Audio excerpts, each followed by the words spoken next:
Bonsoir à tous et toutes. Je suis vraiment ravie d'être ici, d'autant qu'on a quand même décalé 2 fois la conférence, donc elle se tient enfin.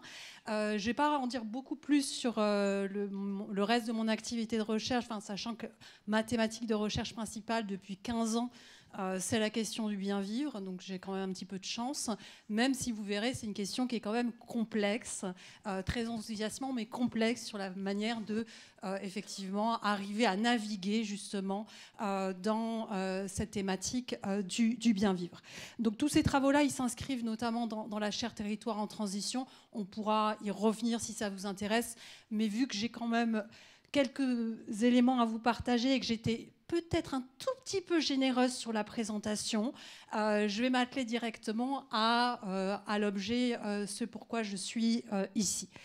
Donc, les indicateurs de bien vivre, pourquoi et quel usage, ça va être le plan de ma présentation, ça va être très simple.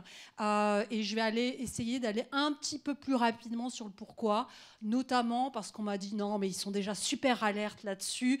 Donc, en fait, ce qui nous intéresse, nous, ce sont les usages. On veut savoir, moi, finalement, vous avez fait des trucs sur plein de territoires, mais à quoi ça sert tout ça? Donc, je vais essayer d'être assez brève du coup sur le pourquoi et beaucoup plus longue finalement sur la question des usages, voire sur les limites aussi qu'il y a aujourd'hui à l'usage de ces indicateurs de bien vivre. Alors, vous étonnez pas, je vais faire des petits allers-retours comme ça, c'est parce que nous n'avons pas la zapette. Donc, ce n'est pas un style particulier, c'est juste que je ne peux pas faire trop autrement. Voilà. Alors, des fois, je vais m'arrêter comme ça parce que, effectivement, je vais passer un peu vite certaines slides, donc ce sera plus commode. Alors, je voulais partir déjà de 4 constats. C'est juste des piqûres de rappel. Je pense que vous en êtes tous conscients, mais je pense que c'est quand même important de remettre en perspective l'ampleur de cette thématique-là. On peut se dire rapidement, bien vivre, c'est bien sympathique, mais finalement, ça ne va pas changer radicalement notre organisation socio-économique. Or, on voit bien qu'aujourd'hui, on est dans ce qu'on peut appeler une crise systémique, c'est-à-dire une crise sociale, une crise environnementale. Bon, petite piqûre de rappel, on a dépassé 6 des limites planétaires sur les 9, donc en 2023. Donc ça, c'est le Stockholm Resilience Center, qui est vraiment le centre spécialiste du sujet qui nous le dit.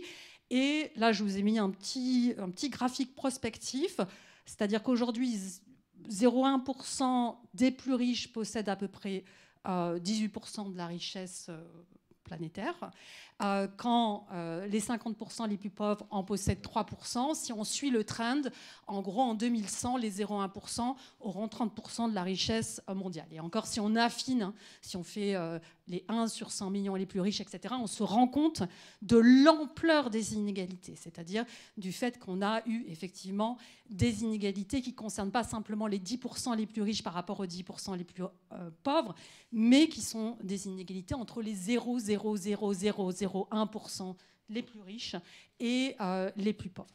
Alors, quand on voit ça, soit on angoisse et on enfile un Xanax, soit on se dit, en fait, qu'est-ce qu'on peut faire collectivement, sachant que quand même, on est tous plus nombreux à avoir intérêt à une direction souhaitable qu'on peut appeler bien vivre, bien-être, bonheur. Alors on voit bien que les vocables, ils sont multiples, mais l'enjeu, c'est bien effectivement de trouver une direction collective qui fasse du sens et qui permette du coup de se dire comment on peut faire commun autour de ça.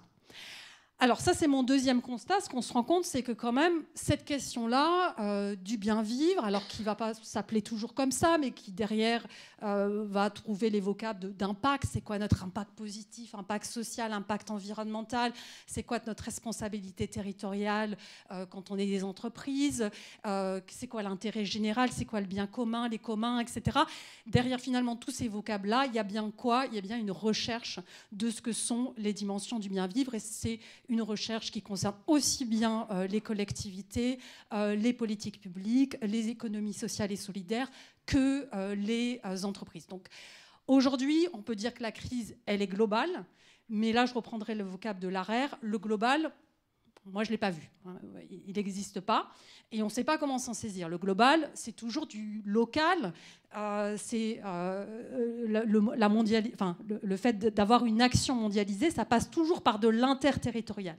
Et donc pour agir, il n'y a pas d'autre échelle que le local. Le local est pertinent parce que c'est l'endroit où on peut agir, c'est l'endroit où on peut faire collectif, c'est l'endroit où on peut inventer d'autres choses pour créer des synergies, pour pouvoir répondre effectivement aux besoins des populations. Alors, je ziote le temps. Troisième constat. Troisième constat, aujourd'hui, on parle beaucoup des moyens. Et puis quand on parle du PIB ou même quand on parle de la transition en tant que telle, c'est un moyen de quelque chose. Mais on parle beaucoup moins des fins. Or, ce qui nous intéresse bien collectivement, ce qui peut faire du sens, ce qui peut nous mobiliser, c'est de savoir vers quel avenir désirable on peut se diriger ensemble, en quoi ça va résoudre des vraies problématiques concrètes d'accès à l'alimentation, d'accès aux soins, etc., auxquelles chacun ou chacune peut être confronté dans son quotidien. Et donc, il y a un vrai enjeu justement à réintroduire une réflexion collective sur les fins. Collective parce que c'est une réflexion éminemment démocratique. On ne peut pas laisser cette réflexion sur les fins dans les mains des experts ou dans les mains de Munsk, etc. Donc derrière, il y a bien effectivement comment on arrête de simplement penser la question des biens pour aller sur cette question des besoins. Alors, il y a un économiste que j'aime beaucoup, Fanny le sait, qui s'appelle Manfred Maxim. C'est un économiste chilien qui, face à la crise de son pays, se disait mais est-ce qu'il n'y a pas une troisième voie? Alors, pas la troisième voie de Tony Blair, hein, qui n'était pas vraiment une troisième voie, mais une troisième voie qu'on pourrait emprunter pour justement répondre aux vrais enjeux que se posent les gens. Donc, il disait il faut faire de l'économie à nu-pied. Parce que les économistes, ils nous disent quoi? Ils nous disent bon, les besoins, ils sont infinis, mais par contre, on a peu de ressources, donc il va falloir arriver à trouver comment, justement, avec des ressources contraintes, on répond à ces besoins infinis. Or, on peut trouver ici que finalement, ce postulat, cet a priori que les besoins sont infinis, est faux, et qu'en fait, finalement, nos besoins ne sont pas infinis. On a tous les mêmes besoins, hein. Moi, j'ai besoin pour vivre, de m'alimenter, vous aussi sans doute. J'ai besoin de lien social, j'ai besoin de créativité, j'ai besoin de me reposer, des fois de rien faire, etc. Donc, si on regarde les travaux des anthropologues, en fait, on a tous des besoins qui sont partagés. Par contre, on voit qu'il y a des différences culturelles, il y a des différences de choses qu'on aime bien faire, etc. Donc, ce qui est infini, ce n'est pas les besoins, c'est les facteurs de satisfaction.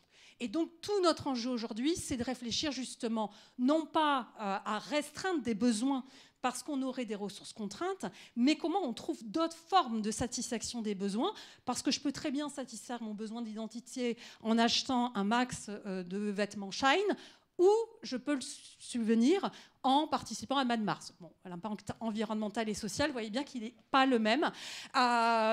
Et donc, là-dessus, il y a un vrai enjeu à aller sur, effectivement, cette question des facteurs de satisfaction. Alors, une fois que je vous ai dit tout ça, j'en viens à mon quatrième constat qui est sur le poids des indicateurs et des données. On peut se dire, mais c'est un peu bizarre quand même, vous parlez des finalités, du bien vivre, etc. Mais pourquoi les indicateurs dans tout ça ? Alors pourquoi les indicateurs dans tout ça ? Ça vient du fait qu'aujourd'hui, on voit bien qu'on est sur des sociétés qu'on peut appeler, alors j'utilise un mot barbare, quantophrénique, c'est-à-dire qu'il y a une sorte de frénésie du chiffre, on a des KPI dans les entreprises, on a une croissance du PIB, on a la dette publique et le déficit qui est horrible, et voilà. Et puis face à tout ça, du coup, on est très contraint. En fait, il y a une sorte de cage dorée, de cage de fer du PIB qui fait que, par exemple, dans les entreprises, on dit bon, on veut bien que je fasse mumuse avec mes indicateurs de la RSE à partir du moment où ça ne vient pas bousculer les KPI. Et donc, on voit bien que les indicateurs, ils jouent un rôle structurant, c'est-à-dire qu'il y a des systèmes socio-techniques qui vont contraindre les comportements, qui vont avoir un impact finalement sur la manière dont les gens vont agir et sur aussi la marge de liberté dont ils vont disposer. Et donc, toute la question qui se sont posées dans ce cadre-là sur le mouvement des indicateurs de bien-être, de bien-vivre, c'est-à-dire est-ce que les indicateurs qui sont par excellence les outils de ce mode de rationalisation économiciste, gestionnaire, etc., est-ce qu'on peut les remettre au service finalement de ce qui compte? Et est-ce qu'on peut arriver à compter ce qui compte, mais pas simplement le compter pour accroître cette frénésie du chiffre, mais pour remettre en avant pas simplement des quantités, mais des qualités. Et généralement derrière, des qualités de lien, des qualités de relation, des qualités d'être au monde, etc. Donc, juste très brièvement, et je vais essayer de passer un petit peu plus vite, je m'emporte parce que le sujet est passionnant, souligner 3 phases de l'indicateur. Alors là, vous les aurez reconnues, les 3 phases de l'indicateur, c'est le bon, la brute et le truand, et on peut dire qu'effectivement, les indicateurs ont ces 3 phases-là. Alors pourquoi ? Déjà parce que les indicateurs ont une vertu, ont plein de vertus. Ont comme vertu d'être un outil de coordination, pouvoir s'accorder sur des phénomènes, et c'est quand même pas rien de dire, voilà, on met tant de budget, du point de vue du conseil municipal, on fait tel choix d'allocation budgétaire, ça permet de s'accorder sur des enjeux qui comptent. C'est un outil aussi d'objectivation des phénomènes qui va permettre de chasser les nuisibles, donc c'est-à-dire à un moment donné, quand le débat va sur des choses qui sont effectivement des choses erronées, le fait d'avoir des indicateurs, un suivi, d'avoir les données de l'INSEE, ça permet de refroidir ce débat-là. Il suffit de penser aux questions d'immigration, par exemple, pour voir l'utilité effectivement des indicateurs existants. Ce sont bien évidemment des outils de preuve et de connaissances essentiels, et donc ça va permettre d'éclairer des champs de connaissances qu'on n'avait pas jusqu'à présent. S'il n'y avait pas eu les travaux du GIEC, du groupement intergouvernemental pour le climat, on ne saurait pas la situation critique dans laquelle on est aujourd'hui d'un point de vue climatique. Et puis, c'est un outil d'interpellation et débat. Quand on entend, par exemple, pour vivre comme un Américain moyen, il nous faudrait environ 6,51 planètes. Si tout le monde vivait comme cet Américain moyen, quand on entend ce chiffre, directement, c'est interpellant. Et ça permet effectivement de se saisir d'une réalité très complexe, d'usage des terres, etc., en un chiffre extrêmement simple. Donc ça, c'est tout le pouvoir du chiffre. Et c'est justement ce pouvoir-là que les expériences autour des indicateurs de bien vivre cherchent à mobiliser. Après, c'est aussi, on le sait bien, un outil qui peut être un outil de contrôle, un outil de domination, et c'est un outil de pouvoir. Et c'est aussi pour ça que réinvestir ce champ-là est d'importance, puisqu'il s'agit ici de se dire comment on ne laisse pas simplement dans les mains de technocrates ou d'experts cette question de la valeur, des valeurs qui comptent, mais comment on se ressaisit collectivement de cette question de la qualification, de la prise en compte, du décompte de ce qui fait valeur pour nous. Et puis, on voit bien qu'il peut y avoir effectivement derrière le chiffre du trucage, de l'adaptation, du maquillage, etc. Les exemples peuvent être non nombreux. Et puis aujourd'hui, on voit bien que ça, c'est largement accentué aussi par la montée en charge de l'économie numérique, des plateformes, etc. Avec le fantasme quand même d'un chiffre qui pourrait être une forme de pilote automatique, en fait, notamment des politiques publiques, big data, open data, IA, etc. Donc en toile de fond, c'est aussi comment on propose autre chose face à ces sociétés qui sont des sociétés où on est dépossédé finalement du fait de déterminer collectivement ce qui compte et ce qui va aiguiller effectivement nos décisions. Alors, j'avais une 5e siècle qui était finalement sur les limites du PIB. Le constat, c'est aussi qu'on sait très bien, enfin, même les économistes les plus, finalement, les plus orthodoxes savent très bien qu'il y a plein de limites. Je vous les ai remis ici juste en guise de mémo. Même les statisticiens nationaux, si vous regardez les discussions actuelles sur la révision du PIB, ils sont là. En fait, on ne sait plus le calculer parce que de toute façon, la production, on ne sait plus où elle est produite. L'économie numérique, ça fout en l'air tous nos prix, etc. Donc, on ne sait plus trop bien. Et en plus, on sait bien que le plus essentiel, la soutenabilité, le bien-être, on ne le sait pas prendre en compte. Et généralement, quand on ne savait pas le prendre en compte, qu'est-ce qu'on a fait ? On a fait des comptes satellites. Comment ça, on s'en débarrasse, le bénévolat et effectivement le travail domestique. Et donc, le PIB, on le sait bien, il passe à côté de l'essentiel, ce qui est le cas aussi de tout un tas d'autres indicateurs économiques qui ne vont pas nous renseigner finalement sur justement notre vécu commun, sur ce qu'il y a de plus essentiel, le lien social, la santé, etc. Autant de dimensions qui sont d'ailleurs aussi celles, quand on demande aux personnes qui vont plus que quelques années à vivre, qui vont mourir, quand on leur demande ce qui est important, généralement, ils ne disent pas des dimensions qu'on trouve dans le PIB, hein. Ils disent lien social. Donc, c'est quand même parlant du point de vue de qu'est-ce qui importe aussi d'aller regarder finalement ce que les plus âgés, arrivés à une certaine étape de leur vie, peuvent dire justement de qu'est-ce qui fait la substance d'une vie qui a été bien vécue. Et donc, tout l'enjeu, c'est justement, du coup, pour ce mouvement des indicateurs alternatifs, ou bien vivre, hein. Vous voyez, les vocables, je les démultiplie, mais c'est la même idée derrière.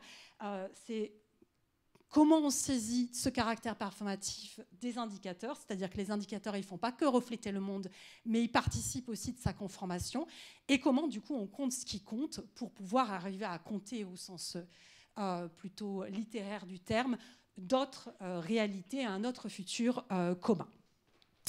Alors, on a eu quand même une grande effervescence, donc je vais passer toutes les étapes, mais on a eu plein de travaux très intéressants aux échelons internationaux sur ce sujet-là. À l'échelle de la Commission européenne, il y a eu des conférences B1GDP, donc au-delà du PIB.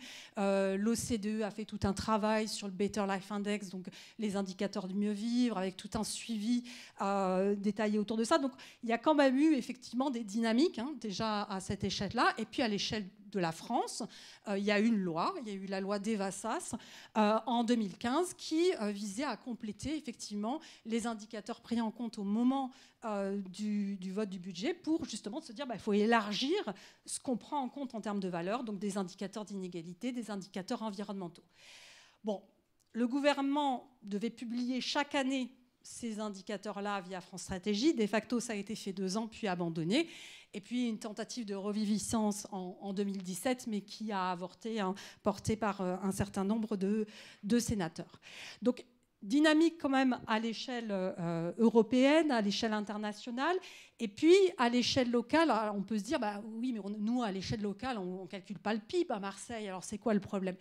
Oui, mais on a quand même une certaine représentation de la richesse, en fait, qui est une représentation très dissonante par rapport au fait d'œuvrer pour le bien vivre et bien-être de tous. Typiquement, si je fais la caricature d'une ville bien située dans la compétition néolibérale, ce serait quoi ? Ce serait une ville qui attire des capitaux, qui attire ce qu'on appelle des classes créatives. Alors les classes créatives, ce n'est pas le besoin de création qu'on a tout à chacun, hein, mais c'est ceux qui sont diplômés. On attire effectivement des événements, des étudiants, etc. Mais on voit bien que ce n'est pas une ville qui est bonne à vivre pour tous et toutes.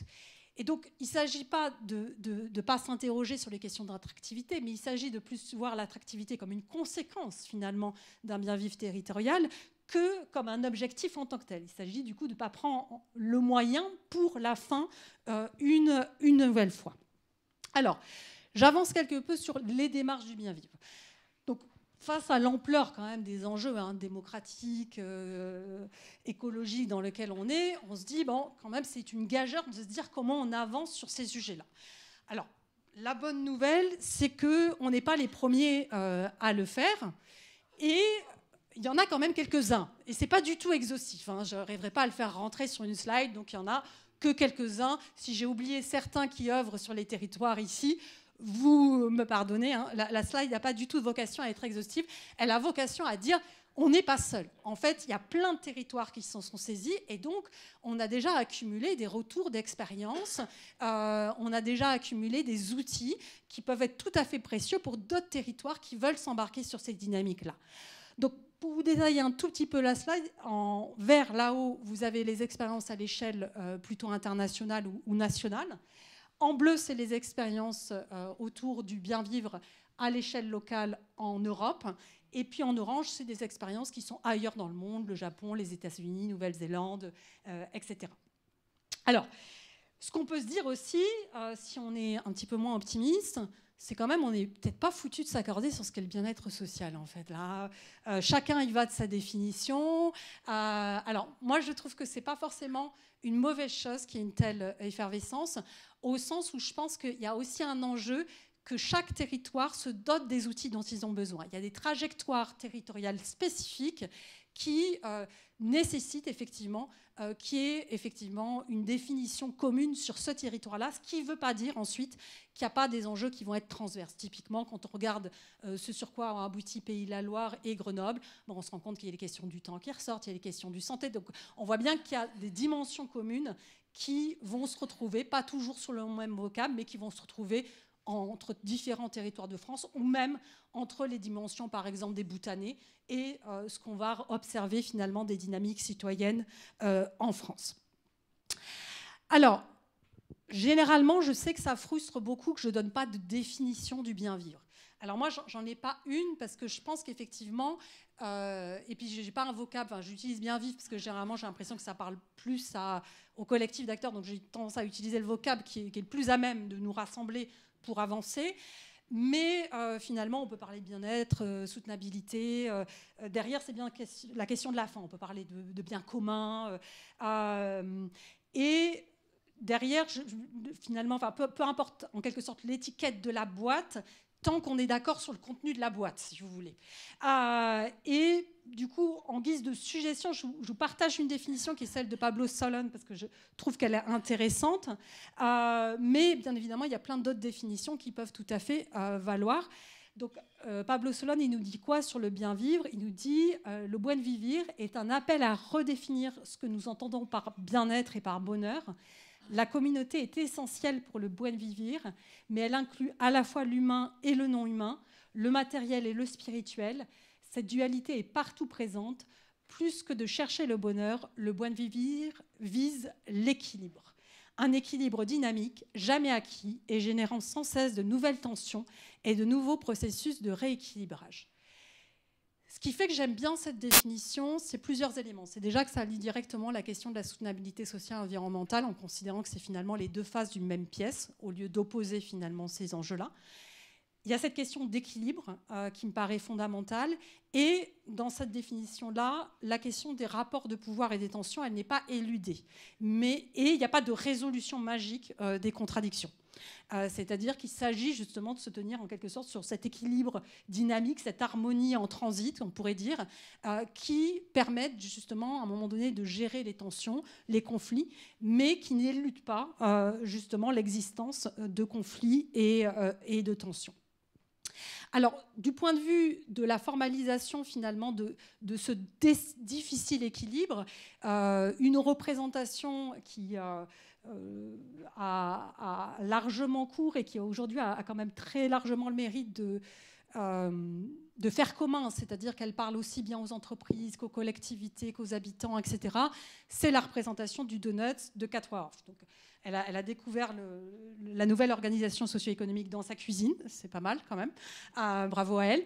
Et le mérite de cette représentation, c'est justement de mettre au regard un plafond environnemental, donc qui correspond aux limites planétaires que j'ai mentionnées en tout début de présentation, et un plancher social qui permettrait que toutes et tous se situent effectivement dans une situation qui leur permette de mener une vie digne. Et donc, l'enjeu, c'est de ramener effectivement tout à chacun et les limites environnementales dans l'espace juste et sûr pour l'humanité. Donc cette représentation, elle est très parlante, pour autant, elle ne nous dit pas comment faire les indicateurs associés. C'est-à-dire qu'elle va plus permettre effectivement d'embarquer les gens dans cette réflexion-là, qu'elle va nous dire finalement les bons indicateurs, ce serait quoi sur notre territoire. Alors, du coup, il n'y a pas une expérience, une manière justement de travailler sur les questions du bien vivre.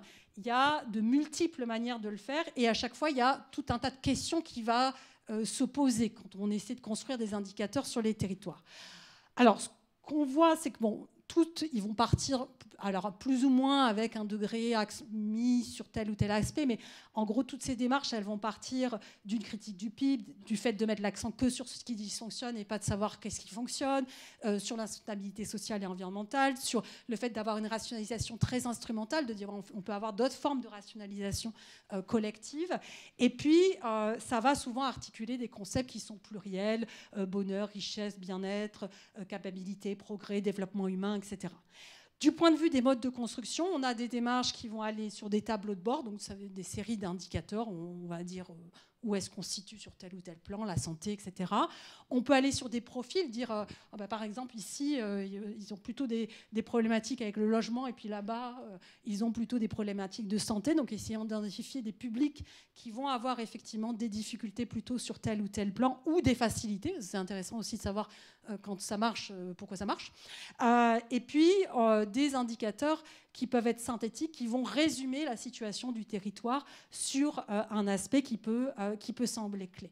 Si je vous ai mis ces différents modes de construction, c'est pour vous dire finalement, il n'y a pas, une fois qu'on produit de la donnée, là vous êtes en pleine enquête actuellement, il n'y a pas une manière de le synthétiser, et ça dépend vraiment des usages. Donc on va y aller, mais finalement ces manières de synthétiser de l'information, elles peuvent être complémentaires et elles ne vont pas toujours répondre aux mêmes usages. Sur le type de données, on peut avoir de la donnée d'enquête, par exemple celle qui est produite avec des citoyens ou via effectivement un institut qui passerait de l'enquête, de la donnée qui existe déjà, que j'ai appelée ici administrative, par exemple on réutilise des données de l'INSEE, etc. Et là pareil, c'est pas contradictoire, c'est utile de se dire par rapport à ce qu'on connaissait déjà avec l'INSEE, ce que nous on a produit en termes de connaissances sur le territoire, qu'est-ce que ça nous raconte de plus, ou en quoi ça vient bousculer nos représentations. Nous, à Grenoble, par exemple, on s'est rendu compte que les indicateurs qu'on avait créés sur la qualité de l'emploi, ça a amené à avoir totalement différemment la partition des territoires. Il y avait des territoires qui avaient l'air d'avoir aucun problème d'emploi. En termes de taux d'emploi, tout allait bien. Par contre, sur la qualité de l'emploi, quand on regardait comment les gens vivaient le travail sur ces territoires-là, là, on se rendait compte qu'il y avait un enjeu sur des territoires qui pouvaient sembler se porter bien au regard d'un unique indicateur. Ensuite, il y a la question de l'articulation entre des démarches expertes et participatives. Typiquement, souvent, dans le cadre du DONUS, il y a plutôt une fixation experte des indicateurs, là où beaucoup de démarches, IBES, Pays de la Loire, Nord-Pas-de-Calais, etc., sont plutôt allées sur une définition participative des dimensions. Donc, il y a un vrai débat aussi autour de ça. Et puis, il y a des usages, mais je ne m'attarde pas là-dessus parce que je vais y revenir. Alors, je me suis dit quand même que ça pouvait être bien que vous donner tout petit peu à voir à quoi ça ressemble le résultat, alors le modeste résultat en termes de dimension sur lequel on peut arriver sur une démarche particulière. Alors j'ai choisi celle où moi j'ai été la plus investie, ce qui ne veut pas dire que c'est la seule qui vaille, hein. Il y a plein de dynamiques hyper intéressantes partout sur les territoires français ou ailleurs, mais je suis repartie de là parce que c'est finalement celle que je connais la mieux. Donc là, je vous ai mis les 8 dimensions du bien-être soutenable territorialisé, donc ça fait IBEST. Donc IBEST, ça a impliqué aussi bien Grenoble Métropole, des habitants, le département, la ville de Grenoble. Donc c'est une longue démarche collective qui n'est pas simplement une démarche de chercheurs, parce que c'est vraiment associations et professionnels au départ qui ont porté ça autour de 2009. Donc vous voyez que je ne vais pas vous faire l'historique, ça date, mais qui a permis d'aboutir sur un référentiel qui maintenant est utilisé effectivement sur Grenoble et qui est ce référentiel en 8 dimensions, donc travail, emploi, affirmation de son engagement, démocratie, vivre ensemble, environnement naturel, santé, accès et recours aux services publics, temps et rythme de vie et bien de subsistance. Donc sur IBEST, on a vraiment deux piliers méthodologiques, une enquête quantitative qui maintenant a été passée 4 fois sur le territoire, qui permet du coup aussi un suivi longitudinal des dimensions. Et puis on a des temps participatifs, donc il y a eu déjà tout un temps participatif pour stabiliser ces dimensions-là, c'est-à-dire que la dimension affirmation de soins engagement, c'est pas moi, Fiona Témény, qui dit bon moi je pense qu'il faut cette dimension. C'est un collectif de citoyens qui a travaillé, qui s'est saisi des informations qu'il y avait et qu'on dit, nous, on pense qu'il y a quelque chose qui joue ici et qui joue dans l'articulation entre l'accès à l'éducation, le fait de pouvoir participer à la vie de la cité. Et donc, derrière affirmation de soi, il y a finalement quelque chose de complexe qu'elle a croisé des sociabilités interpersonnelles et institutionnelles. Et tout ça, ça a été mis en débat. Et vous voyez que ça ressemble à un puzzle. Donc, ces dimensions-là, elles sont en fait encastrées. Et donc, il y a cette phase initiale de définition, mais après, tout l'enjeu, c'est aussi comment on va là de ça, comment on va aussi sur des temps d'interprétation collective des résultats. C'est-à-dire qu'une fois qu'on a une enquête, on peut lui faire dire plein de choses, on peut la synthétiser de plein de manières, etc. Et donc, pour justement ne pas ôter aussi aux habitants, habitantes, la primeur de l'interprétation des résultats, c'est comment on arrive aussi à venir avec une première version des résultats présentés, mais mettre ça à la discussion et que ça alimente une connaissance collective, l'action sur le territoire. Donc nous, on a pas mal œuvré là-dessus. On est pas encore au top sur le sujet. Donc clairement, si vous tentez des trucs, on s'inspirera de ce qui marchera, au sens où on voit bien que c'est dur à maintenir sur le long cours, cette dynamique-là, mais on sent bien qu'il joue quelque chose d'extrêmement important aussi dans le suivi et dans l'interprétation collective de ces résultats. Voilà déjà pour vous donner à voir un petit peu sur le pourquoi. Maintenant, j'en viens au à quoi ça sert. Et du coup, c'est quoi l'utilité de ces démarches-là et vous allez voir que finalement, ça n'a pas un usage. Il y a plusieurs usages. Et c'est peut-être ça où réside la complexité aussi. Et c'est ça qu'aujourd'hui, nous, on essaie de mettre un peu de l'ordre dans tout ça, enfin moi, dans mon activité de recherche, de se dire comment on arrive justement à donner à voir tout ce qui s'est fait et que les gens, en fonction de leurs besoins, ils se ressaisissent de l'outil ou du retour d'expérience qui peuvent leur être utiles là où ils en sont. Alors, j'ai un petit graphique du coup de synthèse sur les usages. Voilà ce qu'on peut faire avec des indicateurs de bien vivre. Donc, ce qu'on peut dire déjà, c'est qu'un des enjeux de toute façon clés autour de ces démarches-là, c'est alors certes participer à une nouvelle organisation socio-économique, mais c'est aussi comment on remet de la transversalité dans l'action, et notamment dans l'action publique ou dans l'action associative. Enfin, comment on arrête de penser les choses en silo, parce que les gens, ils ne sont pas en silo, ni effectivement l'environnement, etc. Donc, comment on arrive à reconnecter effectivement différents champs d'action. Et on peut dire qu'il y a à peu près 4 grands champs d'usage. Un champ qui est plutôt sur toutes les actions pour changer la logique de l'organisation socio-économique, les politiques publiques. Un champ qui est plutôt observation, comment je connais davantage ce qui se passe sur mon territoire. Un champ qui est plutôt évaluation, alors pas entendu au sens simplement de contrôle, d'audit, enfin, comme on tend des fois à le rabattre, mais bien dans un sens évaluation plein, c'est-à-dire au sens de prise en compte de la valeur. Qu'est-ce qu'il y a de la valeur, et pas simplement de la valeur économique, de la valeur relationnelle, de la valeur esthétique, etc. Et puis, un usage en termes aussi de pilotage pour des prises de décision, des choix budgétaires, etc. Donc, ce que je vais faire tout simplement, et ma présentation va se dérouler comme ça jusqu'à la fin, c'est qu'en fait, je vais aller regarder chacun des champs d'usage et je vais vous donner des exemples de ce qui a été fait à différents endroits pour effectivement utiliser de cette manière-là les indicateurs ou la démarche du bien vivre. Alors, petite précision, les indicateurs ou la démarche du bien vivre, c'est que dans certains cas, finalement, les indicateurs deviennent presque un prétexte. Ils sont utiles pour connaître, etc. Mais c'est la démarche en tant que telle qui a finalement le plus de valeur. Comment ça vient changer nos référentiels, comment ça nous permet aussi de voir les trous dans la raquette. Donc dans certains cas, vous allez voir que sur certains exemples, je serai plus sur l'utilité de la démarche. Dans d'autres cas, je serai plus sur l'utilité des indicateurs. Je rajoute une précision encore linguistique. Je fais une différence, mais qui me paraît utile, entre influence et usage. Parce que souvent, quand on pense l'usage des indicateurs, on a un peu un fantasme indicateur presse-bouton. On aurait l'indicateur, pouf, ça ferait une politique qui serait mieux, ce qui, en tant que tel, serait quand même extrêmement dangereux. Enfin, on serait dans le plein fantasme technophile, technocratique, etc. Et donc, il faut bien voir que ce que ça change, c'est quelque chose d'un peu plus diffus. Alors, ça peut être un peu frustrant, mais ça change des cadres, des représentations. Ça va changer la manière dont on articule entre elles certaines actions. Ça va changer des choses sur le design des politiques publiques, comment on se figure l'habitation de demain ou le logement social avec ce cadre du bien vivre. Donc, c'est plus difficile à tracer finalement quand on est sur l'influence que ça a, mais c'est bien là où se situe le gros de la valeur de ce type de démarche. Alors, j'en suis à combien de temps 40 minutes. Ok, non mais ça peut... 33 minutes exactement. Ah bah, c'est bon, je suis dans le temps. Alors, démarrons par observation. Sur l'observation, vous voyez que derrière, c'est éclairer l'invisible, trouver des leviers d'action, réinterroger les actions collectives. Et puis, il y a un usage en termes d'observation d'alerte. Déjà, c'est un peu l'usage que je pointais, par exemple, sur le GIEC.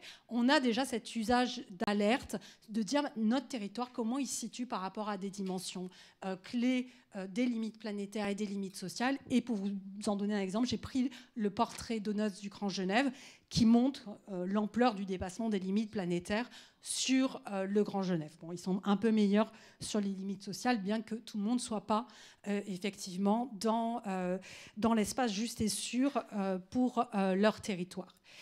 Donc un usage déjà d'interpellation. Et en tant que tel, il n'est pas négligeable cet usage-là, parce qu'il permet effectivement déjà d'ouvrir la discussion.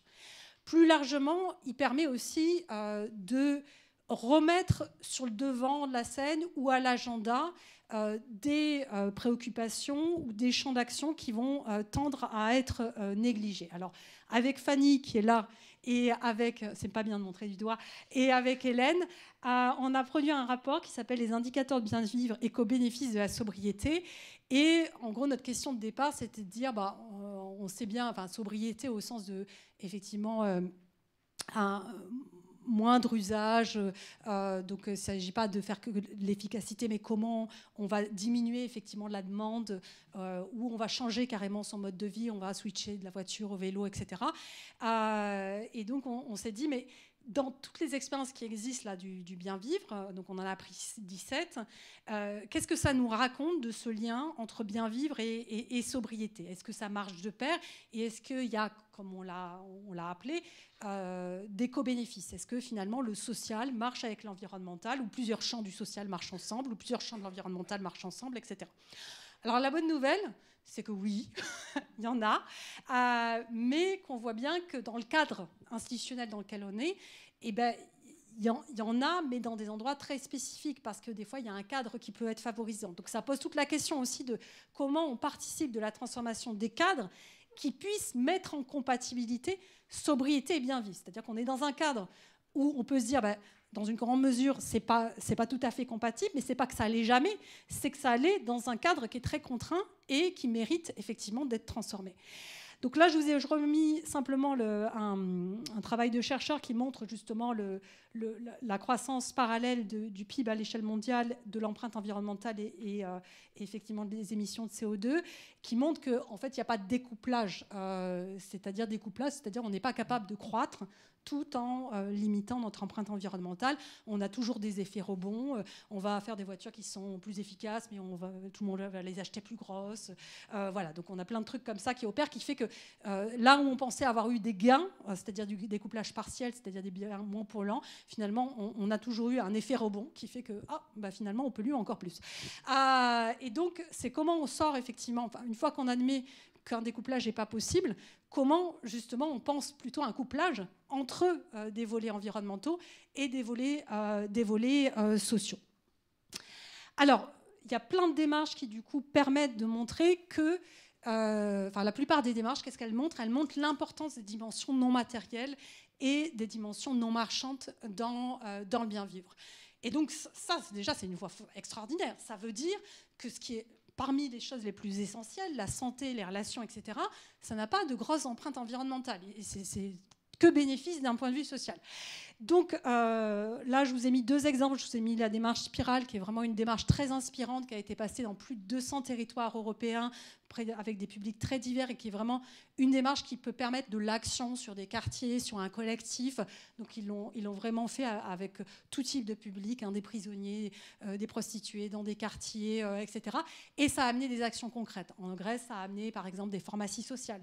Ça a amené dans des quartiers une collaboration intergénérationnelle pour justement améliorer la qualité de vie dans le quartier, etc. Donc il y a un wiki Spirale dont vous pouvez aller voir. Il y a plein de choses très inspirantes. Et là, ça passe pas forcément par la case indicateur.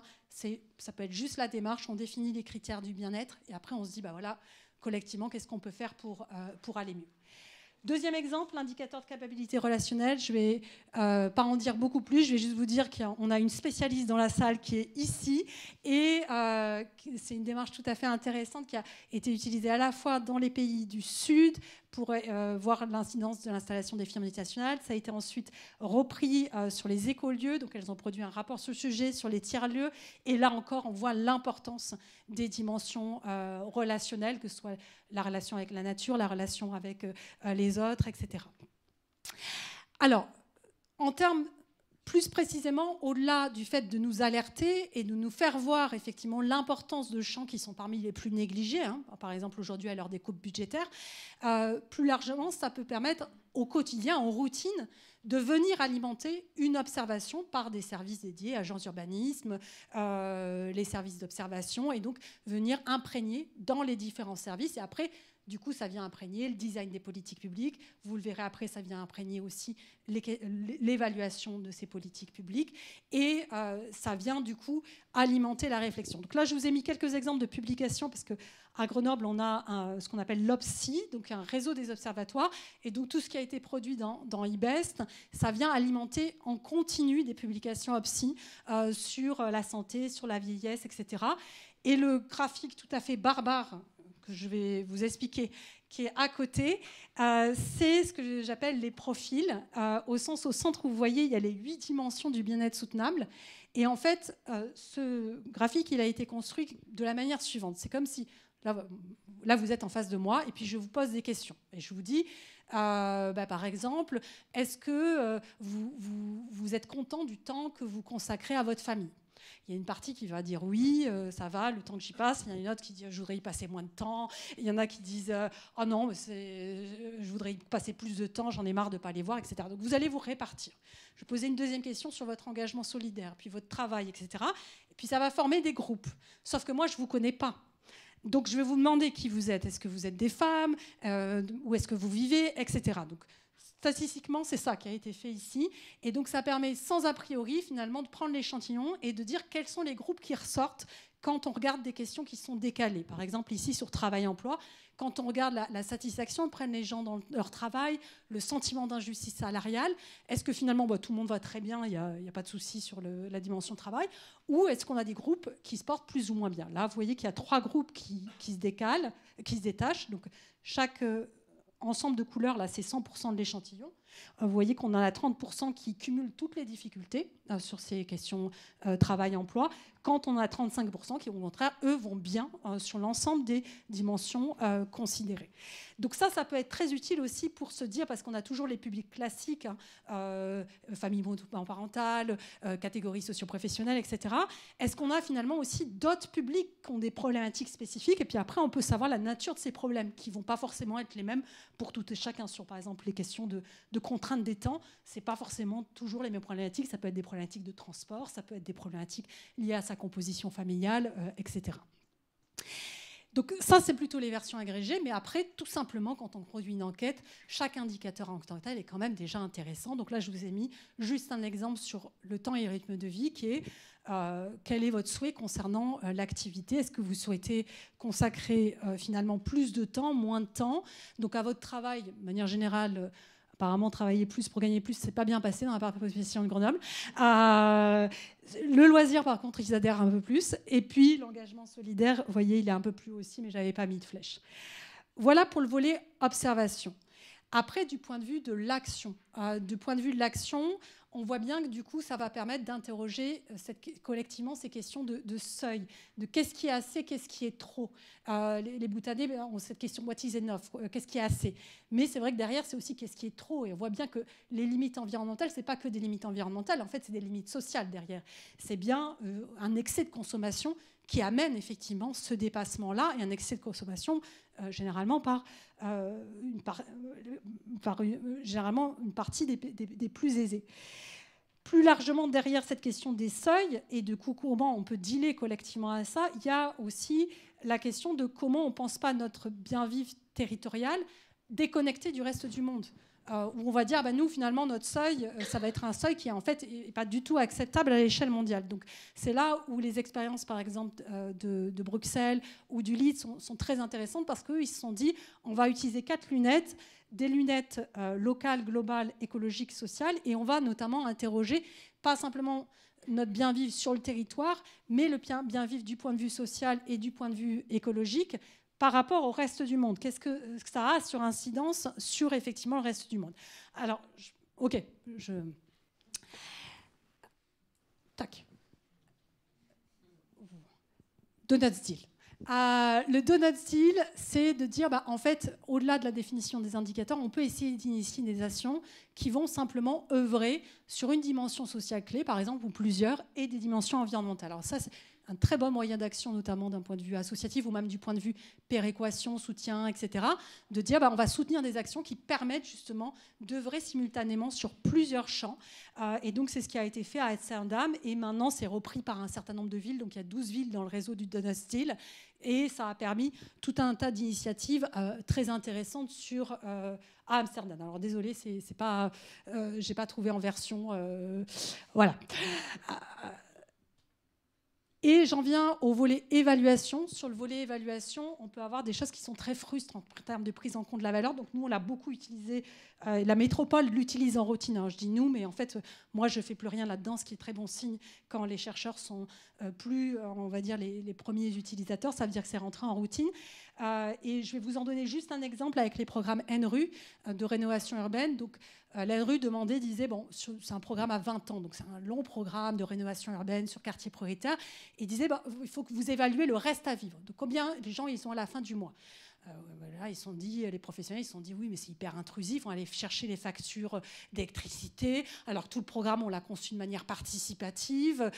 C'est totalement décalé. Donc, ils ont fait des tests, ils ont vu que c'était la catastrophe. Ils se sont dit, mais on pourrait se ressaisir d'IBES là pour justement proposer une autre approche de l'évaluation qui ne dise pas simplement c'est quoi le reste à vivre, d'autant que ça n'a aucun sens dans le contexte de flambée énergétique des prix de l'énergie.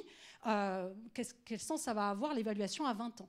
Et donc ils ont repris toutes les dimensions d'IBES pour justement construire l'évaluation d'une manière plus participative, qualitative avec les habitants et qui amène vraiment un centrage habitant et à faire en fait des habitants ce qu'on peut appeler des informateurs sociologiques. En fait, il y a une vraie construction ici de l'évaluation. Et puis, pilotage de l'action. Alors, moi, je me rappelle, au début, j'ai dit à Bernard, je lui ai dit non, mais 40 minutes, c'est bien trop long, je ferai ça en 20 minutes. Pilotage de l'action. Alors, heureusement, j'ai une slide qui résume tous les effets en termes de pilotage. Finalement, l'enjeu, c'est justement comment on sort du chiffre comme pilote automatique avec des usages qui peuvent être pluriels. Donc, ça peut être alimenter de la discussion prospective, ce qui déjà en tant que tel est quand même essentiel sur plein d'enjeux, PLUI, SCOT, etc. Donc, en Nord-Pas-de-Calais, Grenoble, c'est l'usage qu'ils en ont fait. Ça peut être un outil de péréquation. Ça avait été fait en Wallonie. Wallonie a mené une démarche très ambitieuse avec son institut statistique. Et notamment, du coup, ça a permis de soutenir les communes qui étaient plus en situation de mal-être que de bien-être, par exemple. Ça peut être un outil pour nourrir des arbitrages. Donc ça, c'est un cas assez classique, le Bhoutan avec son bonheur national brut, mais qui, par exemple, a renoncé à rentrer à l'Organisation mondiale du commerce qu'aucun petit pays dit pauvre ne faisait en disant ça va être trop déstabilisant sur les autres dimensions. Donc on voit bien que réfléchir sur l'ensemble des composantes, l'ensemble des incidences, ça peut amener à faire des choix qui sont assez atypiques en fait. Et ça peut être un outil pour alimenter des discussions budgétaires. C'est ce qui était un peu l'intention, ce qui était l'intention de la loi SAS, ce qui a été un peu tenté en Nouvelle-Zélande, mais là il y a un rétropédalage, et en Finlande. Et ça peut être un outil aussi pour se coordonner autour de l'atteinte d'objectifs, de dépollution de rivières, sur du lien social, etc. Donc, depuis les années 80 à Jacksonville, ils font ça aux États-Unis. Et enfin, ça peut être un outil aussi d'accompagnement des projets, notamment de politique publique, mais aussi en entreprise, en amont, de vraiment passer au crible tous les projets pour dire dans quelle mesure ça répond aux différents champs du bien-être. Donc ça, c'est utilisé maintenant en routine à Valence, à Glo et à Grenoble. Ils ont vraiment produit quelque chose d'extrêmement intéressant. Ils ont travaillé au plus fin des services justement sur un certain nombre de projets pour intégrer en amont la réflexion Donuts dans effectivement la construction des projets. Voilà, donc vous l'aurez compris, le champ est vaste, il y a de quoi faire. Et mon enjeu, c'était un peu de vous faire un tour d'horizon, sachant que aujourd'hui, on est quand même vraiment sur une étape de capitalisation pluriacteur. Et donc, on a construit un centre de ressources qui vise justement à faire ça, alors qu'on est en train de réactualiser, d'alimenter, qui pourra s'alimenter aussi de tous les travaux qu'il y aura sur votre territoire, mais qui vise vraiment à créer une forme de commun pour justement que les personnes n'aient pas à tout réinventer et qu'on puisse se ressaisir déjà de l'existant. Voilà. Place à la discussion et désolée d'avoir été un petit peu longue finalement. Merci Fiona, un grand merci. Donc Fiona est encore disponible quelques minutes si vous souhaitez lui poser des questions. Est-ce qu'il y a, j'en connais quelques-uns d'entre vous, je sais qu'il n'y a pas que des timides ici. C'était très très intéressant.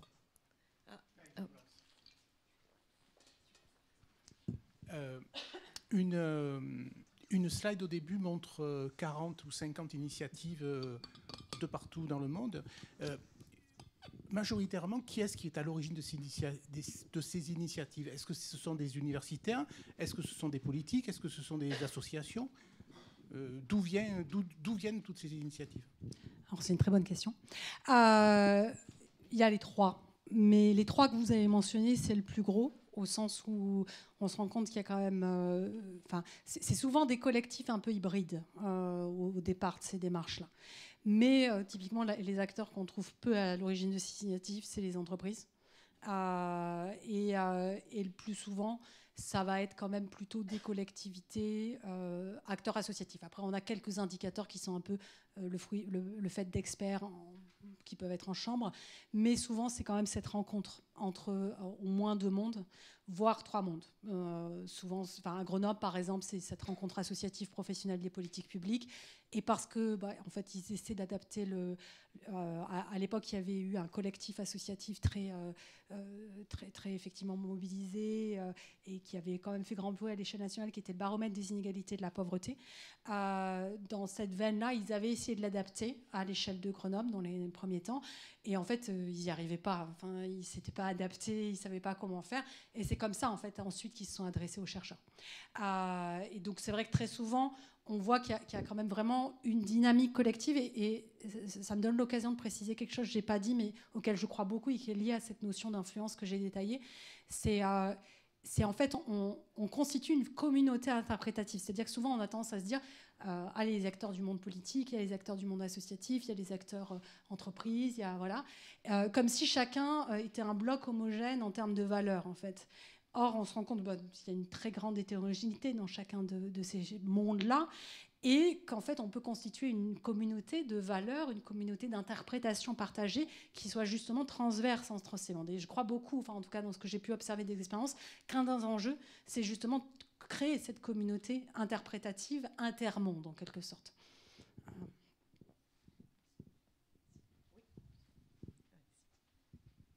Je pense que c'est une vaste question, mais la question du territoire et de la définition même du territoire, quand on commence à se poser la question, là, si on se dit le territoire de Marseille, déjà comment on peut appréhender au départ, pour se dire quelle hypothèse, comment on va appréhender ce territoire déjà, et sans le surdéfinir dès le départ évidemment. Et puis après, dans cette relation aussi à la porosité aux autres territoires à différentes échelles, qui est essentielle, parce que sinon on pourrait se dire, on va aussi par rapport aux fameuses questions de gentrification, etc., on pourrait dire, en fait, on va faire un pays riche, un territoire riche, où c'est un bon moyen de régler les problèmes d'inégalité, ce qui évidemment ne résout pas grand-chose. Mais bon, c'est plein de questions, mais c'est la question du territoire. C'est des super questions. Non, c'est une super question. La question du territoire, c'est une vraie question. Alors, de facto, il y a un peu, on va dire, le principe de réalité qui amène à faire que, déjà, avec toute la difficulté de constitution des intercommunalités, souvent, c'est à ce niveau-là que les démarches opèrent. On a plus de mal à l'échelle régionale parce que c'est beaucoup plus méta, alors que les échelles métropolitaines, communautés de communes, restent quand même des échelles dont les citoyennes arrivent quand même à mieux se saisir. Donc ça répond très partiellement à la question parce qu'effectivement, ça élude pas la question des territoires avoisinants qui soient en difficulté. Et c'est là où je pense qu'il y a encore des choses à inventer parce qu'on l'a pas réglé, cette question. Il y aurait du dialogue interterritorial. Moi, je pense à Grenoble, par exemple, il y a toute une coopération avec le Grésivaudan sur le transport. On voit bien que demain, il y aurait aussi à avoir des discussions sur d'autres champs avec ce territoire-là. Donc, je pense que c'est vraiment quelque chose à pousser et à ces échelles-là, mais aussi avec des territoires peut-être plus lointains pour pas simplement supputer ce qu'est le bien vivre ailleurs, mais pouvoir créer un vrai dialogue en fait avec des gens qui vivent sur un autre territoire. Je pense qu'après, il y aura un vrai enjeu que l'INSEE. Enfin, l'INSEE a déjà fait beaucoup de travail là-dessus, mais qui est aussi, on va dire, des briques de base qui permettent du point de vue INSEE. Donc là, ils ont fait la comptabilité enrichie.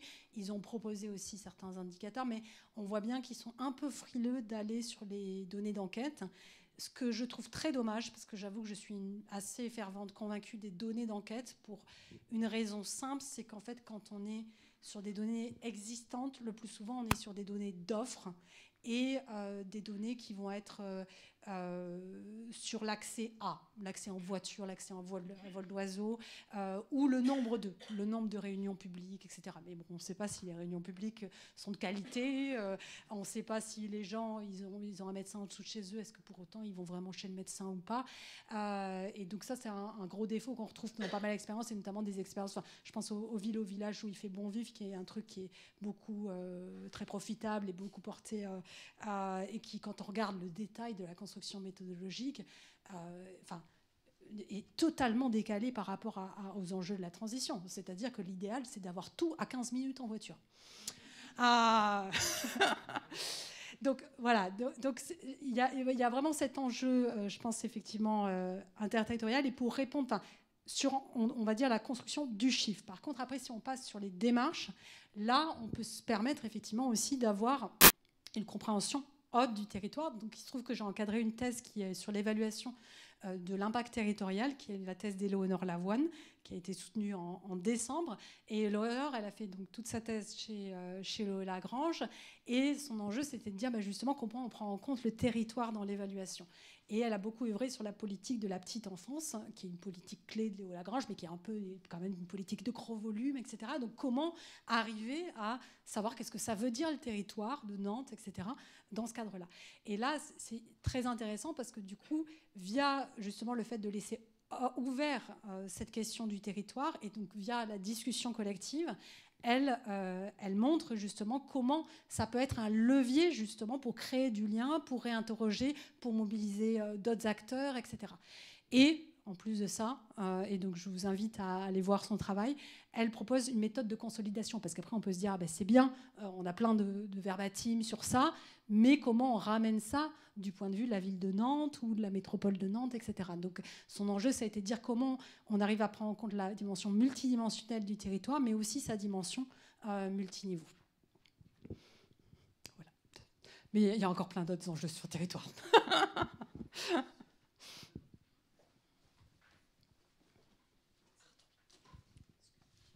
Oui, une petite question, parce que j'ai beaucoup apprécié donc, cette approche finalement, pour savoir comment est-ce qu'on peut avoir une culture critique des indicateurs. Et le problème souvent, chacun voit midi à sa porte et on essaye de voir aussi à la porte des autres. Je suis enseignant et on voit souvent que la culture de l'indicateur, c'est la culture du résultat de l'évaluation. Et j'ai eu l'impression que pendant toute la conférence, ce qu'on voyait là, c'était essayer de problématiser donc, le schéma final auquel on arrive, parce qu'il peut être complètement neutralisant. Quand on voit comment est-ce qu'on présente parfois l'indice démocratique, en gros, on ne sait pas quels sont les 50 critères qui permettent de mesurer l'indice démocratique, et on voit que la fin, on voit que le schéma de la fin dans certains livres. J'enseigne en philosophie, mais on voit comment est-ce qu'en économie, dans le livre d'économie, on voit que le schéma final. Et le schéma final, vous avez des pays en vert, comme la France, etc., puis des pays en rouge. Et en gros, quand c'est vert, on peut passer, tout va bien. Alors que quand on essaye de voir quels sont les indicateurs et comment à l'intérieur de chaque indicateur, ça pose problème de savoir quels sont les différents indicateurs, on arrive à autre chose. Et j'aimerais savoir effectivement comment, alors peut-être du côté de l'enseignement, des écoles, des lycées ou alors des universités aussi, parce qu'on voit école de management, et c'est vrai qu'il faudrait se rappeler que ça ne veut pas dire école de manager, mais que ça veut dire école pour réfléchir sur l'organisation des modèles économiques. Comment est-ce qu'on fait pour avoir cette culture critique des indicateurs et continuer à les problématiser comme ça, et pas simplement ne regarder que le résultat qui finit par ne plus vouloir rien dire et le faire avec les gens, parce qu'autrement certains élèves, et pas que certains élèves, certains collègues disent voilà ce que c'est que la richesse, et la richesse il n'y a aucun problème pour la mesurer, alors que là justement c'est toute la question. Alors là, on est au cœur de ce que je fais, hein, parce que le gros de mes cours était sur les questions d'évaluation, de quantification aussi à l'école dans laquelle je suis, et à différents publics, hein, public RH, etc. Donc j'ai adapté les versions décortiquées, par exemple, et effectivement la performance telle qu'elle est conçue du point de vue RH dans les organisations, qui est une problématique à laquelle tout étudiant, par exemple, en alternance se confronte. Et dans laquelle on est tous confrontés aussi, hein, moi-même d'ailleurs dans mon activité, de devoir publier tant de nombre d'étoiles, etc. Enfin, on a les mêmes problématiques sur les classements des écoles et plus largement des universités. Et donc l'enjeu, c'est remettre en avant la question de la valeur, parce qu'en fait, derrière, on a l'impression qu'effectivement, des indicateurs comme le PIB, des indicateurs, on a oublié leur mode de construction, et on a oublié leurs limites, et on a oublié les valeurs qui sont sous-jacentes. Donc c'est vrai que moi, souvent, vu que je suis économiste et j'ai la chance du coup d'avoir ce bagage un peu d'économie, je démarre aussi avec pas simplement les limites classiques qui ont tendance à être du registre de l'éthique, enfin, où on peut voir effectivement faible prise en compte de l'utilité sociale de ce qui est produit, etc. Mais aussi montrer, je pense à un article célèbre sur la balance des paiements, que si on regarde le PIB du point de vue de la construction statistique, parce que le PIB, c'est une belle cohérence comptable. C'est-à-dire que ça s'emboîte. La valeur ajoutée des entreprises, elle est censée correspondre à la valeur d'ensemble sur une économie. Alors de facto, ça ne correspond pas. Il y a des ajustements parce qu'en fait, ça marche. Enfin voilà, donc à la louche, ça correspond. Et puis après, il y a des boîtes. Alors on a une harmonisation internationale. Puis il y a des boîtes. Il y a les noms des boîtes où on met des choses, investissement, formation brute de capital, etc. Et sauf que la manière dont on met dans les boîtes, elle n'est pas exactement la même déjà entre pays. Il y avait eu des travaux, par exemple, aussi sur les enquêtes, par exemple, de l'INSEE, où on voit bien que sur les catégories socioprofessionnelles, par exemple, l'interprétation qu'on peut faire de la catégorie de telle personne, est-ce qu'elle appartient à telle ou telle catégorie, artisan, agriculteur, etc., ça dépendait aussi de l'enquêteur. Et en fait, du coup, ces auteurs-là, ils se sont dit, bon, alors, si on regarde ça d'un point de vue statistique, c'est quoi la marge d'erreur dans les calculs internationaux du PIB ? Si on regarde ça, si on va interroger les experts, qu'est-ce qu'ils pensent être la marge d'erreur ? Donc les experts économistes internationaux, ils ont dit, bon, on pense que la marge d'erreur, c'est 5%. Pourquoi, d'un point de vue scientifique, on dit 5%, c'est OK. Et puis après, ils ont calculé les marges d'erreur, et donc ils se sont rendus compte qu'il y en avait qui montaient jusqu'à 60%. Et que même si on refaisait les calculs, on avait des fois 2 pays qui pouvaient être excédentaires l'un par rapport à l'autre, ce qui normalement ne peut pas exister. Soit il y en a un qui a plus importé d'un côté, exporté, soit c'est l'inverse. Et donc, remettre aussi en avant les modalités de construction historiques, la fragilité aussi de ça, tout ce que ça élude du point de vue des valeurs, ou même des choses là où le diable se cache, parce que du point de vue monétaire, par exemple, aujourd'hui on a beaucoup d'approches coût-bénéfice. Ce qu'on oublie, c'est que pour faire une approche coût-bénéfice, on se dit c'est rationnel, on va faire un projet, on va calculer les coûts, on va calculer les bénéfices. Bon, déjà, les bénéfices, c'est par exemple d'un point de vue environnemental, comme l'avait fait Stern sur le chiffrage de la biodive, c'est compliqué à calculer.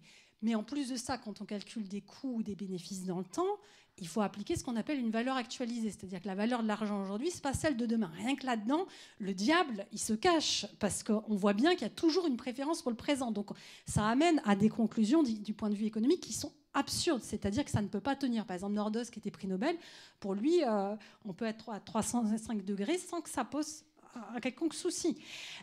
Et donc, c'est vrai que moi, dans les cours que je fais, c'est aussi vraiment toute une sensibilisation à ce qu'il y a derrière, tout en allant sur le volet technique, qui permet justement aux étudiants de se dire c'est pas juste un enjeu moral, mais après, il s'agit justement de remettre en avant aussi les enjeux moraux, de rediscuter aussi de la pluralité de ce qu'on met derrière soutenabilité sociale, environnementale, donc des fondements philosophiques effectivement de ces approches-là, parce qu'on n'entend pas tous la même chose aussi derrière. Et qu'on peut ne pas manger de viande, mais pour des raisons qui sont, par exemple, tout à fait différentes de l'un à l'autre personne qu'on aurait interrogée. Merci Fiona. Avant de passer à une autre question, je me permets un petit intermède. Fiona, vous avez parlé tout à l'heure de l'enjeu qu'il y ait des communautés interprétatives. C'est-à-dire que ce soit une démarche qui ne soit pas simplement le fait de quelques spécialistes, mais le fait d'une communauté à former, évidemment. Et pour que cette communauté s'élargisse, j'ai présenté tout à l'heure l'équipe qui anime cette démarche, on va vous donner des feuilles où vous pourrez vous inscrire dans des ateliers thématiques ou aussi pour diffuser l'enquête qui s'appelle « Mieux vivre à Marseille, pour vous, c'est comment ?» L'enjeu, c'est que on élargisse tous les apports, vos apports, pour qu'on travaille ensemble à déterminer à la fois des indicateurs, mais aussi engager une démarche qui soit la plus large possible, la plus démocratique possible, pour entrer dans une dynamique du bien vivre de tous et de toutes à Marseille. Donc on va vous donner des feuilles où vous pouvez vous inscrire. Il suffit de mettre l'adresse mail et on vous recontacte pour chacun des ateliers qui sont nommés sur la feuille. Il y avait quelqu'un qui voulait poser une question.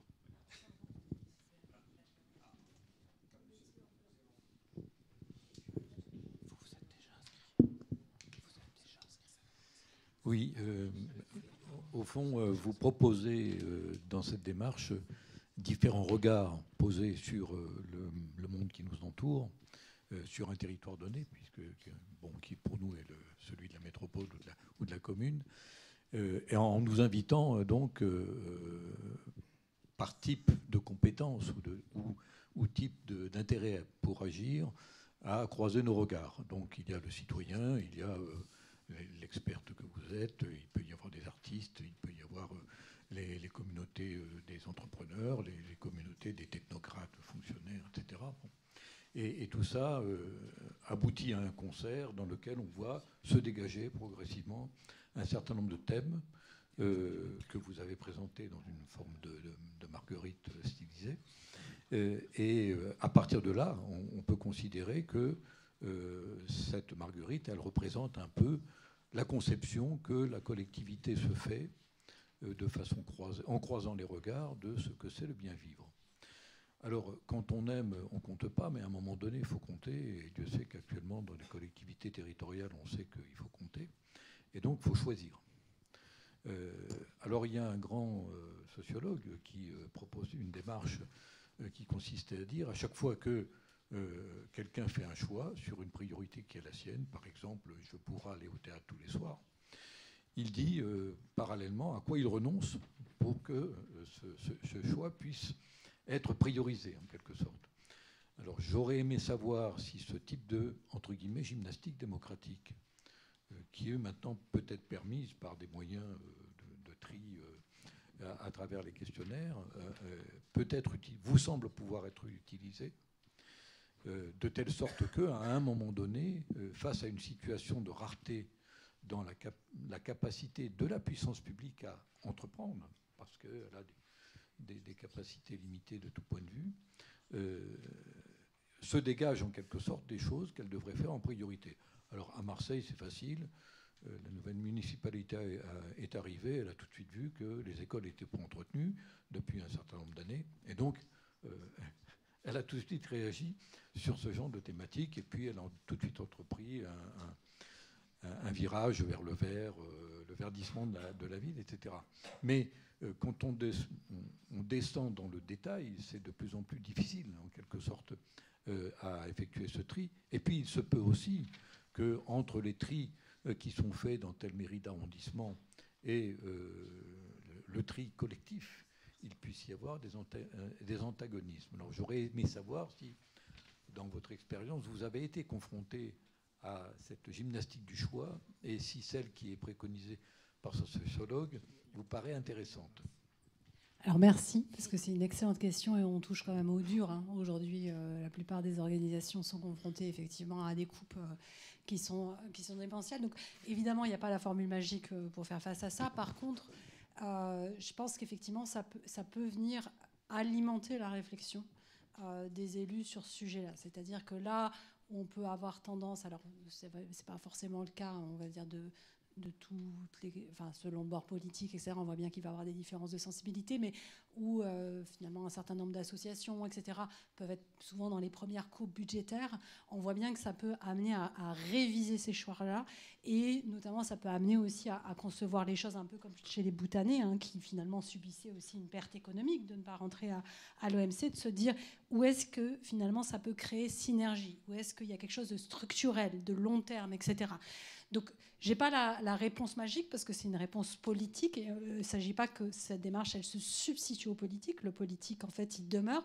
Pour autant, je pense que ça peut venir informer, amender, alerter le politique, effectivement, sur des arbitrages qui, aujourd'hui, peuvent manquer, effectivement, de connaissance du territoire, de retour des habitants, etc.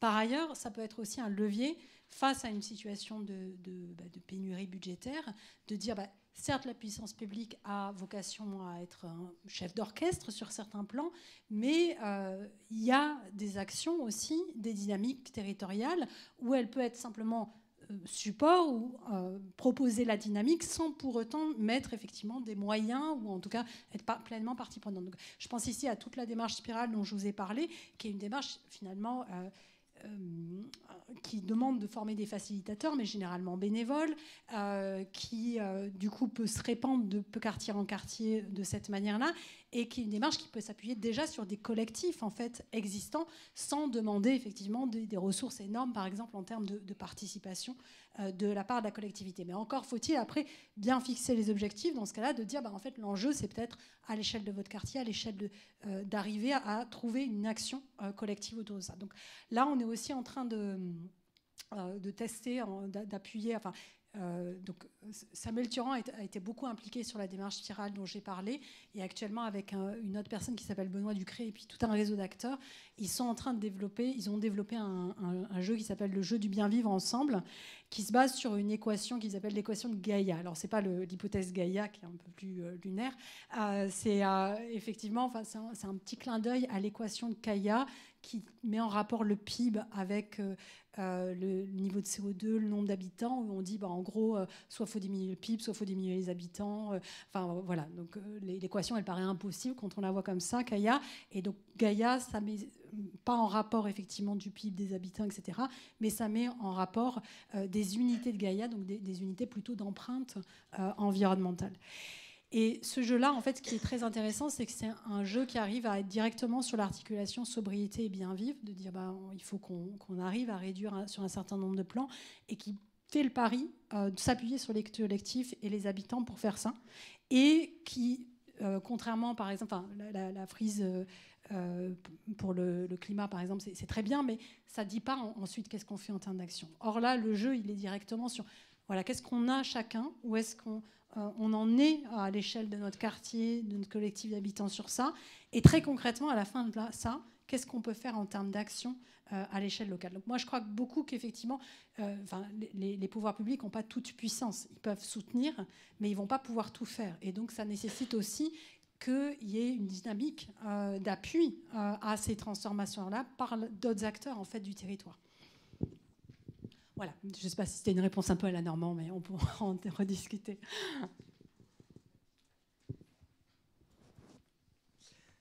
Alors, oui, bonjour. Merci beaucoup pour la présentation. Je voulais poser une question, mais je vais rebondir sur ce que vient de dire monsieur juste avant. Donc moi, je suis élu à Marseille, je suis adjoint à la culture de la maire du 6e et 8e arrondissement.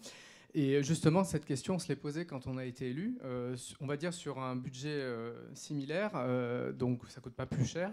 On s'est posé la question de qu'est-ce qu'on mettait en place en politique culturelle, par exemple. Donc là, les principes de vivre ensemble, d'ouvrir à l'altérité, à la tolérance dès le plus jeune âge, par exemple, ont été les guides de dire, voilà, on va développer tel type d'action, d'événements, de festivals avec des acteurs locaux, et en respectant la Convention de Fribourg sur aller vers en termes de culture, donc la démocratie culturelle, la diversité culturelle, l'éducation populaire, etc. Donc voilà, c'est un exemple d'action qu'on a mis en place avec ces principes.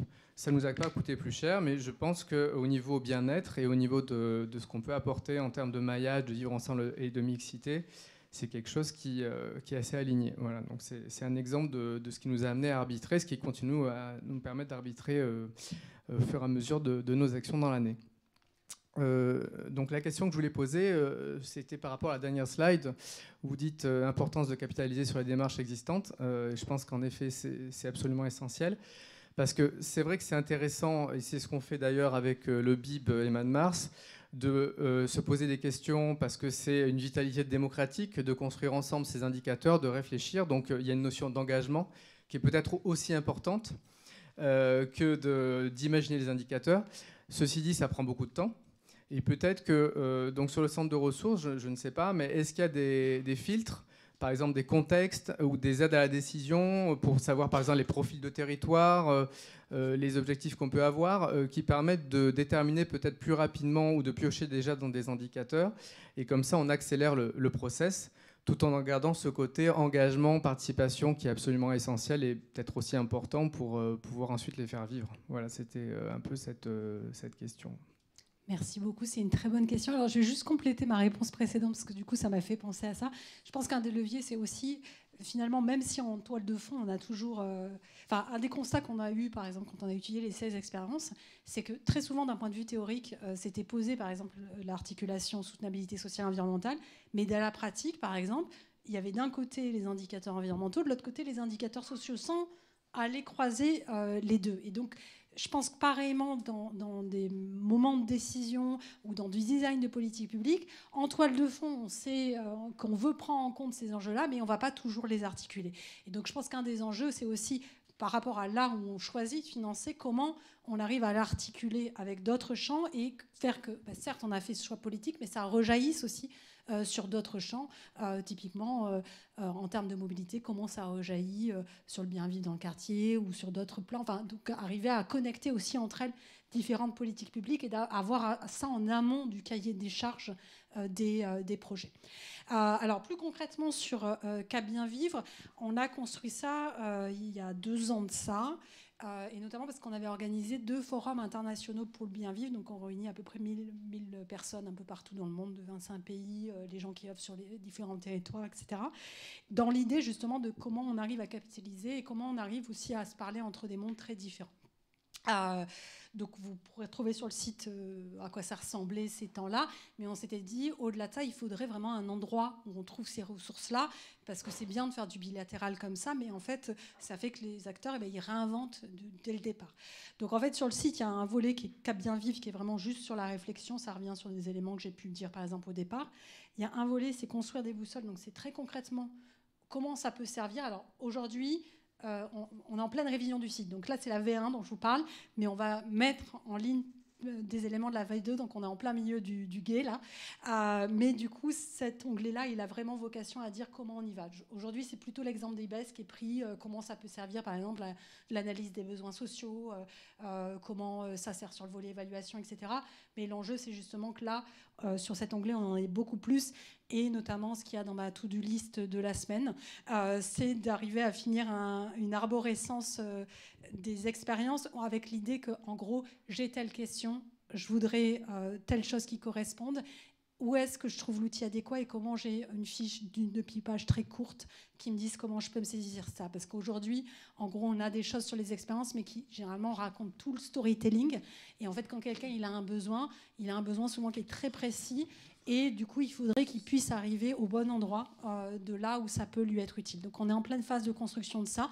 Vous pouvez être des testeurs si vous voulez, pour de vrai. Du coup, on a un soutien de l'ADEME justement pour passer à cette V2.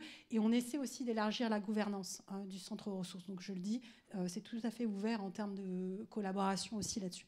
Embarquer le plus grand nombre, c'est vraiment des outils très pratico-pratiques pour des enseignants, pour des collectifs, etc., qui voudraient soit informer,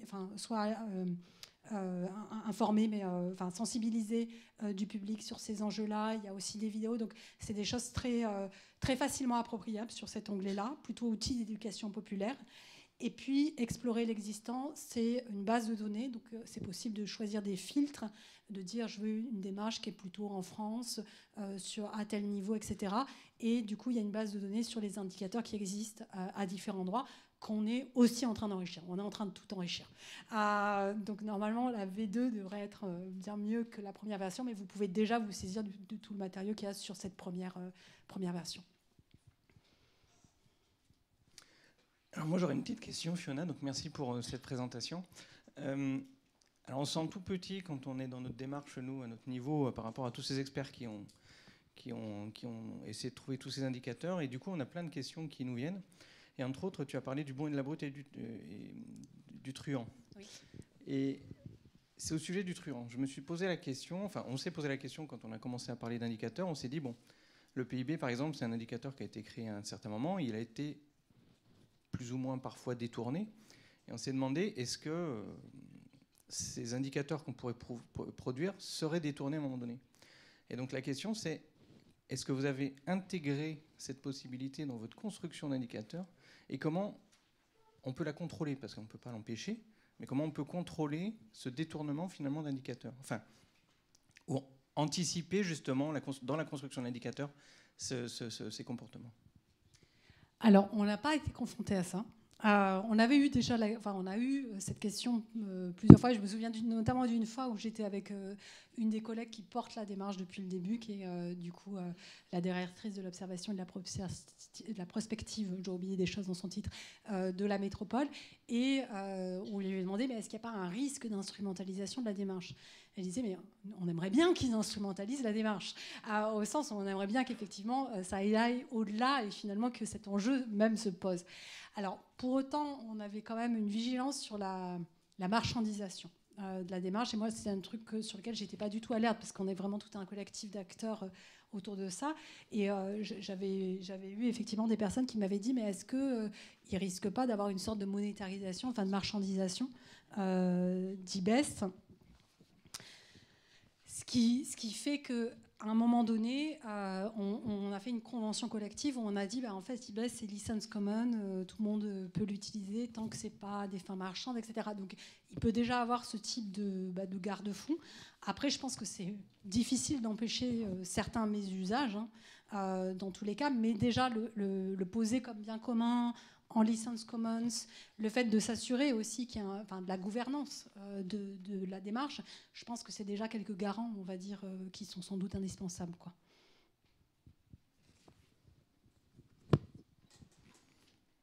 Est-ce qu'il y a encore des questions? Oui, bonjour, j'ai une question sur vous êtes revenu à plusieurs moments sur les liens sociaux, et la question que j'ai, c'est que j'ai vu passer le document et j'ai lu ce que Mannmars a fait, moi je ne suis pas de Marseille, et notamment les 5 ateliers. Et nous, notre expérience, c'est qu'il semble qu'à chaque fois qu'on a fait des choses, là où on a trouvé de la valeur, là où on a vraiment trouvé des choses intéressantes, c'était d'arrêter de considérer des boîtes. Et c'est la question que j'ai, c'est par rapport aux indicateurs. C'est quelle est votre expérience sur la difficulté de définir des indicateurs ou des critères, c'est 8 trucs ou 15 trucs ou 40 UNDP. Donc à chaque fois, il y a des espèces de boîtes. Et il faut, parce que sinon, ça permet quand même de clarifier des choses. Mais notre expérience, c'est qu'en fait, là où c'est le plus intéressant et où on arrive vraiment à trouver de la valeur, c'est les liens entre les boîtes. Et du coup, ils n'y sont pas. Donc, je prends l'exemple de Mannmars sur Marseille, je vois 5 ateliers, et tout de suite, la réaction, c'est de dire, attendez, nous, si on fait un projet, ce qui va être intéressant, c'est de retrouver le lien entre ça et ça. Et du coup, on a un usage double, ou on a un usage triple d'un lieu, par exemple, et il n'apparaît pas parce qu'il est soit pour de la mobilité, soit pour de la santé. Et si on faisait quelque chose qui était de la santé par la mobilité, alors vous allez dire, oui, ça existe, on fait du vélo, etc. Mais du coup, ça apporte des choses très intéressantes. Et nous, on arrive même à la question, c'est même, est-ce que ce qui est en fait le plus important et ce qu'on retrouve dans tout ce qui est bien-être, c'est en fait les liens sociaux. Quand on demande aux gens, qu'est-ce que vous voulez vraiment? En fait, c'est des liens sociaux. Et ces liens, comment ils sont appréhendés dans les indicateurs, justement, ces liens sociaux qui ont... Parce que, par exemple, à Vancouver, il y a eu tout un travail sur la solitude, qui est une épidémie mondiale. Et donc, la solitude, c'est typiquement la chose où c'est pas une chose c'est pas une chose, c'est un lien entre deux choses. Et il me semble, donc la question que j'aurais, c'est est-ce que vous avez appréhendé ça, et de quelle manière, et comment ça se retrouve dans les indicateurs? C'est une excellente question. Merci beaucoup de me l'avoir posée. Au sens où ça a été, c'était un vrai enjeu, parce qu'en fait, on voit souvent ce prisme-là, justement, d'accoler, mettre bout à bout des éléments. Alors même que ce qui est intéressant, c'est effectivement les liens entre dimensions, et qu'on se rend compte que ce qui compte beaucoup quand même, c'est effectivement dans les démarches, c'est les liens sociaux. Alors, je veux parler du point de vue d'IBEST, mais il n'y a pas que IBEST qui a fait ça. Je regarde Fanny, par exemple, sur RCI, croise aussi entre les différentes dimensions. Si vous voyez l'aspect puzzle, c'est justement que l'enjeu, tout le croisement se fait chacune des dimensions avec les autres, avec des formes de synthèse que je ne vous ai pas présentées parce que ça aurait été trop long, qui dit qui cumule les difficultés, où, etc. Moi, je crois beaucoup que le danger, c'est de vouloir, en quelque sorte, aboutir sur un 2 pages stabilisé où on mette 3 dimensions et on dise, voilà, c'est ça la définition du bien vivre. Là où, en fait, par exemple, tout l'intérêt d'une enquête, IBES, c'est une enquête de plus de 70-80 questions, ça permet de connaître des tas de trucs qu'on ne savait pas sur le territoire, sur le temps et rythme de vie, sur les sociabilités. Du coup, le plus gros de l'enquête est sur le volet de sociabilité. Donc, est-ce que je peux compter sur quelqu'un en cas de difficulté? Quelles sont les relations d'entraide que j'ai? Est-ce que moi-même j'aide les autres? Est-ce qu'ils m'aident? Sur quel plan? À quelle fréquence je fréquente mes amis, ma famille, les relations avec les collègues? Donc, tout un tas de dimensions qualitatives qu'on ne peut pas avoir justement dans les données existantes. Et c'est là où je dis que je crois beaucoup à l'enquête, parce que ça permet d'objectiver des choses sur des dimensions invisibles. Ce qui fait que du coup, il y a eu un usage effectivement. Donc déjà, le traitement ne se résume pas justement à ce schéma-là ou à ce que j'ai pu rapidement vous présenter. Et c'est là où, pour moi, un des enjeux, c'est... Il y a certes une impulsion de départ, mais c'est aussi comment ça rentre dans les routines déjà existantes. Et ça répond un peu à la question de monsieur tout à l'heure aussi. C'est de dire, finalement, quand je suis sur un service qui effectivement conçoit un design de politique publique sur le logement social, comment j'intègre les autres dimensions? Comment j'ai déjà connaissance de ce qui se passe effectivement sur ces champs-là pour les intégrer dans la manière dont je vais poser effectivement tel ou tel plan d'action. Donc pour moi, il y a vraiment comment ça s'emboîte dans les routines. Sinon, ça va être beaucoup trop coûteux et ça va juste faire un effet soufflé, c'est-à-dire qu'il y aura une grande dynamique et puis après, ça ne va pas rentrer dans les associations, dans la collectivité, etc. Et donc, c'est vrai qu'après, ça explique que sur IBES, il y a eu cette enquête générale sur la métro, et ça renvoie aussi à la question de madame, qui nous a permis déjà d'avoir une connaissance qu'on n'avait pas. Et puis des discussions qu'il n'y avait pas. Mais qui ensuite n'empêchent pas de redescendre à des niveaux plus bas. C'est-à-dire que pendant le confinement, il y avait bien évidemment la question de la solitude. Alors pas que des personnes âgées, mais particulièrement des personnes âgées. Donc la ville de Grenoble, qu'est-ce qu'ils se sont fait? Ils sont calés en fait sur... on avait déjà une connaissance métro de ça, ils sont calés là-dessus pour faire une enquête auprès des personnes âgées, pour comprendre qu'est-ce qui se passait pour eux. Le département, ils en ont fait le même usage sur des publics vulnérables. Donc ça peut être vraiment déjà un état des lieux un peu d'ensemble qui ensuite permet de mieux interpréter des résultats micro. Et c'est beaucoup comme ça que ça a été utilisé aussi bien par le département de l'Isère que du point de vue de la ville de Grenoble ou de la métropole. Bon, on va peut-être clôturer maintenant l'intervention de Fiona, si je pense qu'on a répondu à beaucoup de questions. Donc on va encore te remercier d'être venu pour nous présenter tous ces travaux. Donc je ne sais pas si vous avez vu ce joli QR code qui est affiché à l'écran. Donc comme vous l'avez vu jusqu'à maintenant, on parle beaucoup d'enquêtes. Donc nous, à notre niveau, on a commencé à faire une enquête et qu'on aimerait diffuser vers le plus grand nombre pour diversifier un petit peu les publics et du coup en lien avec les territoires et tout ce qui a été dit jusqu'à maintenant. Donc ce QR code va être diffusé, je crois qu'il est mis sur le site de Mad Mars, mais non, il n'est pas diffusé sur le site. En tout cas, il y a le lien vers le questionnaire. Et donc on a besoin de vous pour diffuser au plus grand nombre ce questionnaire pour pouvoir alimenter un peu plus notre réflexion et donc du coup orienter un petit peu notre démarche sur les indicateurs. Donc si vous pouviez, alors là je ne sais pas si on a beaucoup de réseaux, donc vous allez le scanner, mais du coup vous n'allez peut-être pas aller sur le questionnaire, mais en tous les cas on essaiera de vous faire passer. Et si vous pouviez de votre côté, si chacun arrive à dire à 10 personnes de faire le questionnaire et ainsi de suite, peut-être qu'on va réussir à engranger beaucoup d'informations. Alors après, il y a tout le traitement de données qu'il y a à faire, mais bon, ça, on essaiera, mais voilà. Donc, c'était le petit point qu'on voulait faire sur ce questionnaire qu'on essaie de diffuser. C'est un questionnaire qui est à notre dimension. On espère pouvoir faire plus large plus tard. Voilà, donc on va remercier encore Fiona. N'hésitez pas à vous inscrire aussi aux ateliers pour nous aider à continuer cette réflexion sur les indicateurs. Et donc, on va remercier encore Fiona et je vous souhaite une bonne soirée. Merci à vous.